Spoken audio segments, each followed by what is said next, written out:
Nama saya Diana Rindal Haq dari Universitas Mahasiswa Makassar, program studi psikologi. Saya akan menjelaskan atau memaparkan materi sejarah perkembangan ilmu. Landasan ilmu pada zaman Yunani. Periode filsafat Yunani merupakan periode yang sangat penting dalam sejarah peradaban manusia karena pada waktu itu terjadi perubahan pola pikir manusia dari mitosentris menjadi logosentris. Pola pikir mitosentris adalah pola pikir masyarakat yang sangat mengandalkan mitos untuk menjelaskan fenomena alam, seperti gempa bumi dan pelangi. Gempa bumi tidak dianggap fenomena alam biasa, tetapi dewa bumi yang sedang menggoyangkan kepalanya. Namun, ketika filsafat diperkenalkan, fenomena alam tersebut tidak lagi dianggap sebagai aktivitas dewa, tetapi aktivitas alam yang terjadi secara kausalitas. Perubahan pola pikir tersebut kelihatannya sederhana, tetapi implikasinya tidak sederhana. Karena selama ini alam ditakuti dan dijauhi, kemudian didekati bahkan dieksploitasi. Manusia yang dulunya pasif dalam menghadapi fenomena alam menjadi lebih proaktif dan kreatif, sehingga alam dijadikan objek penelitian dan pengkajian ilmu berkembang dari rahim filsafat, yang akhirnya kita nikmati dalam bentuk teknologi. Karena itu, periode perkembangan filsafat Yunani merupakan entry point untuk memasuki peradaban baru umat manusia. Untuk menelusuri filsafat Yunani, perlu dijelaskan terlebih dahulu asal kata filsafat.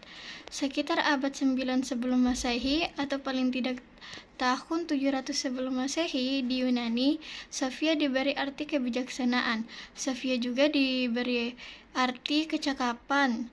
Kata filosof mula-mula dikemukakan dan dipergunakan oleh Heraklitos, yaitu pada tahun 540 sampai 480 sebelum Masehi.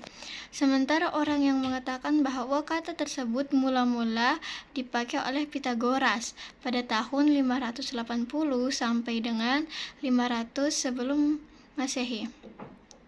Namun, pendapat yang lebih tepat adalah pendapat yang mengatakan bahwa Heraklitoslah yang pertama menggunakan istilah tersebut. Menurutnya, filosof arti filsafat harus mempunyai pengetahuan luas sebagai pengejawantahan daripada kecintaan akan kebenaran mula-mulai benar-benar jelas digunakan pada masa kaum sofis dan Sokrates yang memberi arti filosofein sebagai penguasaan secara sistematis terhadap pengetahuan teoritis.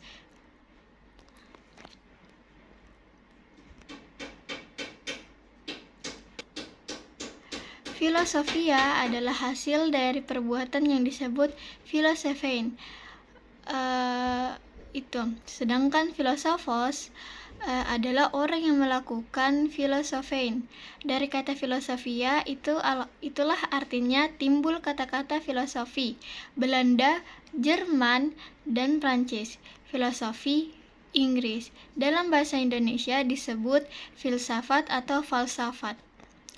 Mencintai kebenaran atau pengetahuan adalah awal mula manusia mau menggunakan daya pikirnya, sehingga dia mampu membedakan mana yang real dan mana yang ilusi. Orang Yunani awalnya sangat percaya pada dongeng dan tahayul, tetapi lama-kelamaan, terutama setelah mereka mampu membedakan dengan yang real dan yang ilusi, mereka mampu keluar dari kungkungan mitologi dan mendapatkan dasar pengetahuan ilmiah. Inilah titik awal manusia menggunakan rasio untuk meneliti dan sekaligus mempertanyakan dirinya dan alam jagat raya. Karena manusia selalu berhadapan dengan alam yang begitu luas dan penuh misteri, timbul rasa ingin mengetahui rahasia alam itu. Lalu timbul pertanyaan dalam pikirnya, dari mana datangnya alam ini? Bagaimana kejadiannya? Bagaimana kemajuan dan kemana tujuannya? Pertanyaan semacam inilah yang selalu menjadi pertanyaan di kalangan filosof Yunani. Sehingga tidak heran kemudian juga disebut filosof karena perhatian yang begitu besar pada alam.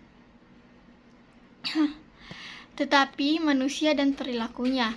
Filosof alam pertama yang mengkaji tentang asal-usul alam adalah Thales. Pada tahun 624 sampai dengan 546 sebelum Masehi. Ia digelari Bapak Filsafat karena dialah orang yang semula-mulanya berfilsafat dan mempertanyakan apa sih sebenarnya asal-usul alam semesta ini. Pertanyaan ini sangat mendasar. Terlepas apapun jawabannya, namun yang penting adalah jawabannya itu dijawabnya dengan pendekatan rasional. Ia mengatakan asal alam adalah air, karena air unsur penting bagi setiap makhluk hidup. Air dapat berubah menjadi gas, seperti uap, benda padat, seperti es, dan bumi ini juga berada di atas air. Setelah Thales muncul, Anaximandros pada tahun 610 sampai dengan 540 sebelum Masehi, Anaximandros mencoba menjelaskan bahwa substansi pertama itu bersifat segalanya atau kekal, tidak terbatas. Dia tidak setuju unsur utama adalah salah satu dari unsur-unsur yang ada, seperti air atau tanah. Unsur utama alam harus yang mencakup segalanya dan di atas segalanya, yang dinamakan apeiron. Ia adalah air, maka air harus meliputi segalanya, termasuk api merupakan lawannya.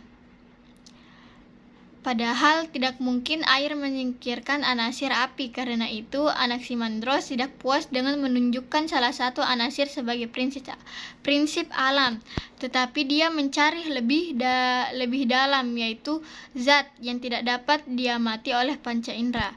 Berbeda dengan Thales dan Anaximandros, Heraklitos pada tahun 540 sampai dengan 480 sebelum Masehi melihat alam semesta ini selalu dalam keadaan berubah. Sesuatu yang dingin berubah menjadi panas. Yang panas berubah menjadi dingin. Itu berarti bahwa tidak hendak memahami kehidupan kosmos. Kita harus menyadari bahwa kosmos itu dinamis. Segala sesuatu yang saling bertentangan, dalam pertentangan itulah kebenaran. Gitar tidak akan menghasilkan bunyi kalau dawai tidak ditegangkan antara dua ujungnya. Karena itu dia berkesimpulan tidak ada satupun yang benar-benar ada.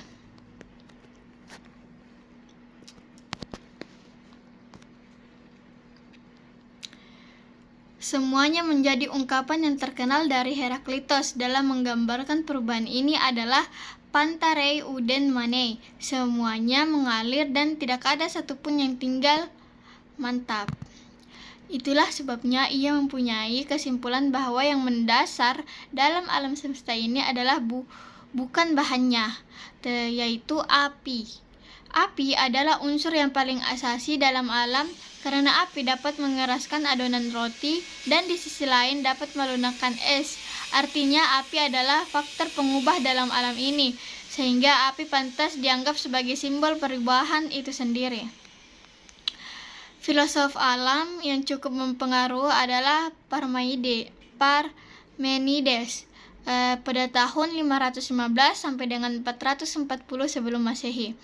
Yang lebih muda umurnya daripada Heraklitos. Pandangannya bertolak belakang dengan Heraklitos.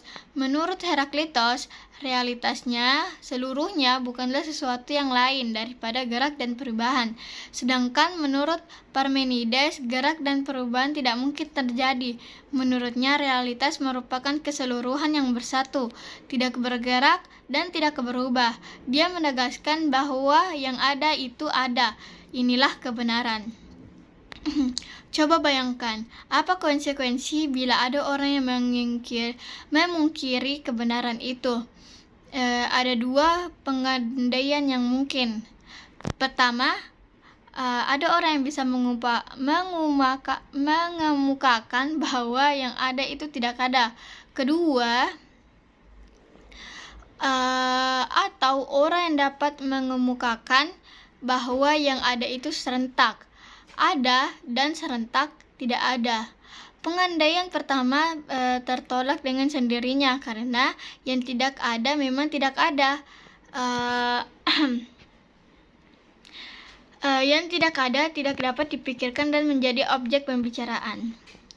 Pengandaian kedua tidak dapat diterima karena antara ada dan tiada terdapat jalan tengah yang akan tetap ada dan tidak mungkin menjadi tidak ada. Begitu juga yang tidak ada tidak mungkin berubah menjadi ada. Jadi harus disimpulkan bahwa yang ada itu ada. Itulah satu-satunya kebenaran. Benar tidak suatu pendapat diukur dengan logika. Bentuk ekstrim pernyataan itu adalah bahwa ukuran kebenaran adalah dari akal manusia tersebut. Dari pandangan ini, dia mengatakan bahwa alam tidak bergerak, tapi diam karena alam itu satu, yaitu ada, dan yang satu. Dia menentang pendapat Heraklitos yang mengatakan alam selalu bergerak. Gerak alam yang terlihat menurut Parmenides adalah semu. Sejatinya alam itu diam. Akibat dari pandangan ini kemudian muncul prinsip panteisme dalam memandang realitas. Pitagoras pada tahun 580 sampai dengan 500 sebelum Masehi mengembalikan segala sesuatu kepada bilangan. Baginya tidak ada satupun di alam ini terlepas dari bilangan. Semua realitas dapat diukur dengan bilangan kuantitas. Karena itu dia berpendapat bahwa bilangan adalah unsur utama dari alam dan sekaligus menjadi ukuran. Kesimpulan ini ditarik dari kenyataan bahwa realitas alam adalah harmoni antara bilangan dan gabungan antara dua hal yang berlawanan, seperti nada musik dan dapat dinikmati karena oktav adalah hasil dari gabungan bilangan, satu bilangan ganjil dan dua bilangan genap. Kalau segala-galanya adalah bilangan, itu berarti bahwa unsur bilangan merupakan juga unsur yang terdapat dalam segala sesuatu. Unsur-unsur bilangan itu adalah genap dan ganjil, terbatas dan tidak terbatas. Demikian juga seluruh jagat raya merupakan suatu harmoni yang mendamaikan hal-hal yang berlawanan. Artinya, segala sesuatu yang berdasarkan dan dapat dikembalikan pada bilangan. Jasa Pitagoras ini sangat besar dalam pengembangan ilmu, terutama ilmu pasti dan ilmu alam. Ilmu yang dikembangkan kemudian hari sampai hari ini sangat tergantung pada pendekatan matematika. Galileo meneraskan bahwa alam ditulis dalam bahasa matematika. Dalam filsafat ilmu, matematika merupakan sarana ilmiah yang terpenting dan akurat. Terkena dengan pendekatan matematiklah ilmu dapat diukur dengan benar dan akurat. Di samping itu, matematika dapat menyederhanakan uraian yang panjang dalam bentuk simbol sehingga lebih cepat dipahami.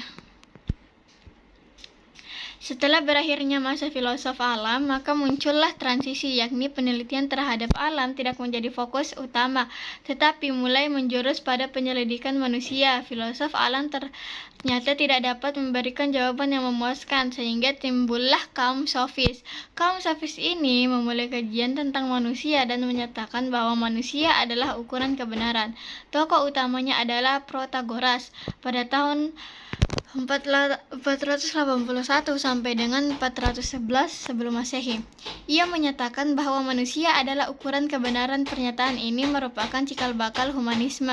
Pertanyaan yang muncul adalah apakah yang dimaksud itu manusia, individu, atau manusia pada umumnya? Memang dua hal ini menimbulkan konsekuensi yang sungguh berbeda, namun tidak ada jawaban. Yang pasti, mana yang dimaksud Protagoras? Yang jelas adalah ialah mengatakan bahwa kebenaran itu bersifat subjektif dan relatif. Akibatnya tidak akan ada ukuran yang absolut dalam etika, metafisika, maupun agama. Bahkan teori matematika tidak dianggapnya mempunyai kebenaran absolut.